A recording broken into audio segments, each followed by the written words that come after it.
Hello friends, આપણે આગળના વિડીયોમાં પ્રશ્ન 3 એની અંદર દાખલા નંબર 2નું સોલ્યુશન જોયું હતું. આજે અહીં દાખલા નંબર 3નું સોલ્યુશન જોવાનું છે, જેની અંદર 4 પ્રશ્નો છે. તો ચાલો વિદ્યાર્થી મિત્રો શરૂ કરીએ.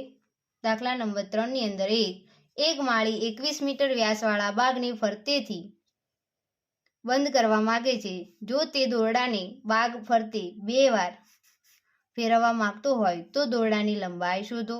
જો દોરડાની કિંમત 1 મીટરના ₹4 હોય તો જરૂરી દોરડાની કિંમત શોધો. આવો એક દાખલો આપ્યો હોય તો આની અંદર તમને એક સરળતા ખાતર કહું છું કે શું શોધવું, ક્ષેત્રફળ શોધવું કે પરિઘ શોધવું. એ તમને ખ્યાલ ના હોય તો જો અહીંયા એકલું મીટર કયું હોય તો પરિઘ શોધવાનું, અને મીટર સ્ક્વેર કયું હોય કદાચ, અથવા સેમી સ્ક્વેર કયું હોય તો ક્ષેત્રફળ શોધવાનું. આ એટલું યાદ રાખજો.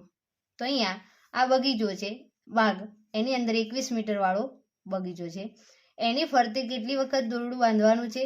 1 વખત અને 2 વખત. તો અહીંયા વ્યાસ આપ્યો છે 21 મીટર. જો પરિઘ શોધવાના 2 સૂત્રો છે. ત્રિજ્યા કઈ હોય તો આપણે સૂત્ર મૂકીએ છીએ 2πr, પરંતુ વ્યાસ કયો હોય તો એનું સૂત્ર છે πd. તો અહીંયા આપણે πd બાગના પરિઘનું સૂત્ર πd મૂક્યું, પણ આપણને કેટલી વાર કહ્યું હતું? 2 વાર. તો આ 2 જે છે ને સૂત્રના નથી, 2 વાર કહ્યું છે એટલે 2 મૂક્યા છે. તો જરૂરી દોરડાની લંબાઈ બરાબર 2 વાર ફેરવવાનું કહ્યું છે એટલે, અને બાગના પરિઘનું સૂત્ર મૂક્યું πd. 2 ગુણ્યા પાઈની કિંમત છે 22/7 અને વ્યાસ આપ્યો છે 21 મીટર. તો અહીંયા આવ્યો પડે 7 તરી 21, 7 7 ઉડી ગયા. 22 દુ 44 ગુણ્યા 3 કરીએ ત્યારે આપણને કેટલો મળે છે? 4 તરી 12 નો બગડો વધી 1, 4 તરી 12 ને 1 13. આ જરૂરી દોરડાની લંબાઈ કેટલી આવી? 132 મીટર. અહીંયા શું કહ્યું છે? 1 મીટર દોરડાની લંબાઈ રૂપિયા કેટલા ગયા છે? 4 રૂપિયા. તો અહીંયા 1 મીટર દોરડું બરાબર 4 રૂપિયા. તો 132 મીટર દોરડું બરાબર કેટલા? 132 ગુણ્યા 4 કરીએ ત્યારે કેટલા મળે છે? 4 દુ 8, 4 તરી 12 નો બગડો વધી 1, 4 એકા 4 ને 1 5, 528 રૂપિયા થાય. 1 મીટર દોરડાની 4 રૂપિયા હોય ત્યારે 132 મીટર દોરડાની 528 રૂપિયા થાય છે. અહીંયા બગીચાને જે બંધ કરવાનો છે, 2 વાર દોરડું ફેરવવામાં આવે તો કેટલા રૂપિયા ખર્ચો થાય? 528 રૂપિયા. 2. 1.5 મીટર વ્યાસવાળા વર્તુળાકાર ટેબલ ક્લોથની કિનારી, અહીંયા ટેબલ ક્લોથ કીધું છે, ઉપરનો જે ભાગ સપાટી આવે છે એ કિનારી એટલે હંમેશા યાદ રાખવાનું કે શું શોધવાનું? પરિઘ. આ કિનારી ઉપર રમા લેસ મૂકવા માંગે છે. જો જરૂરી લેસની લંબાઈ શોધવાની છે, અને 1 મીટર લેસના ₹15 હોય તો તેની કિંમત પણ શોધવાની. જેમ આગળના દાખલામાં કર્યું તેમ જ અહીંયા કરવાનું છે. વ્યાસ આપ્યો, અહીંયા પણ વ્યાસ છે એટલે સૂત્ર મૂકીશું. વ્યાસ બરાબર 1.5 મીટર. જરૂરી લેસની લંબાઈ ટેબલ ક્લોથનો પરિઘ બરાબર πd. પાઈની કિંમત 3.14 અને 1.5 મીટર વ્યાસ આપ્યો છે મૂક્યું. આના જે પોઈન્ટ છે નીકાળી દે, એકમ દશક ને 100 મૂકીશું, અને અહીંયા એકમ દશક તો મૂકી દીધા. 314 ગુણ્યા 15 કરો. એકમ દશકની 0, 4 એકા 4, 1 એકા 1, 1 તરી 3, 5 ચોક 20 ની 0 વધી 2, 5 એકા 5 ને 2 7, 5 તરી 15, 0 7 ને 4 11 એકડો વધી 1, 5 6 7, 3 ને 1 4, 4710 થાય છે. અહીંયા 3 શૂન્ય છે તો આપણે પાછળથી ગણતા જઈએ, જેટલી શૂન્ય એટલા અંક, 1 2 અને 3. એના આગળ જેટલા શૂન્ય કહીએ એટલા અંક ગણીએ ને એના આગળ પોઈન્ટ કરવાનું. 3 શૂન્ય કહીએ તો 3 પોઈન્ટ અને એની આગળ પોઈન્ટ કર્યો આપણે તો કેટલું આવશે? પોઈન્ટ પાછળના કોઈ અંકના પાછળ શૂન્ય આપ્યું હોય તો આપણે ગણતા નથી, એટલે શું આવશે? 4.71 મીટર. આ લેસની લંબાઈ આવી. હવે 1 મીટર લેસ બરાબર ₹15 હોય તો 4.71 મીટર લેસ બરાબર કેટલા? આ બંનેનું થશે ગુણાકાર. તો 4.71 ગુણ્યા 15, 0 1 7 4, 5 એકા 5, 7 5 35 પોચડો વધી 3, 5 ચોક 20 ને 3 23, 5 6 0 વધી 1, 6 ને 1 7. અહીંયા પોઈન્ટ પાછળ 2 અંક છે એટલે 100 છે, એકમ દશક અને 100. તો આટલે મૂકીશું. કેટલા આવે છે? 70.65 રૂપિયા. કેટલા આવે છે? 70.65 રૂપિયા. 3.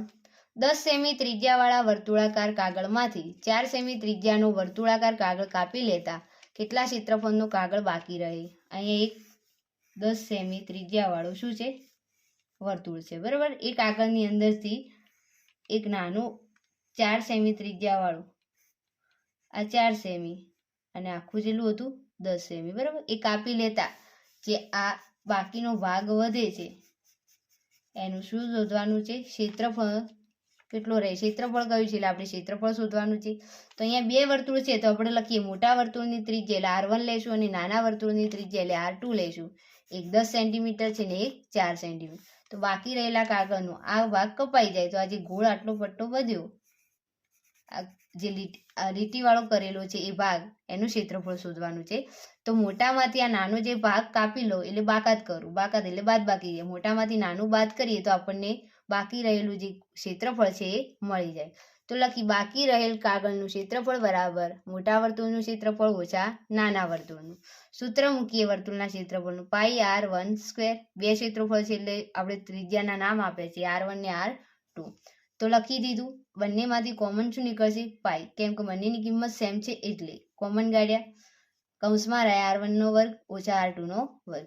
ત્રિજ્યાને મૂકી દઈએ 10² અને ઓછા 4² અહીંયા પાઈની કિંમત મૂકી 22 10² 100 થશે અને 4² 16 થશે.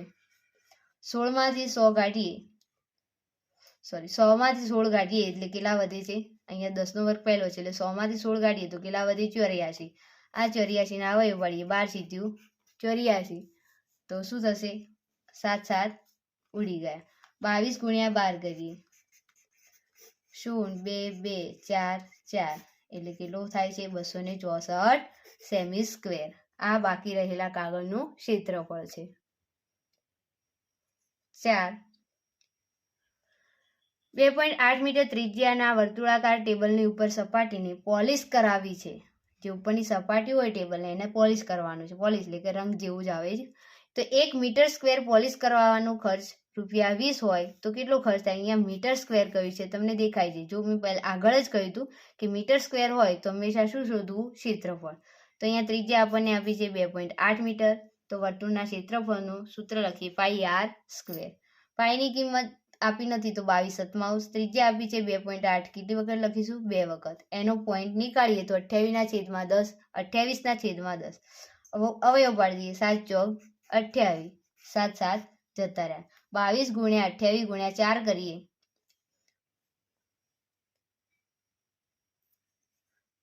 22 × 4 × 28 અને એના છેદમાં શું આવશે? 10 × 10 એટલે 100. તો કેટલો થાય છે? ચલો આપણે કરીને બતાવીએ. 22 ચોક 88.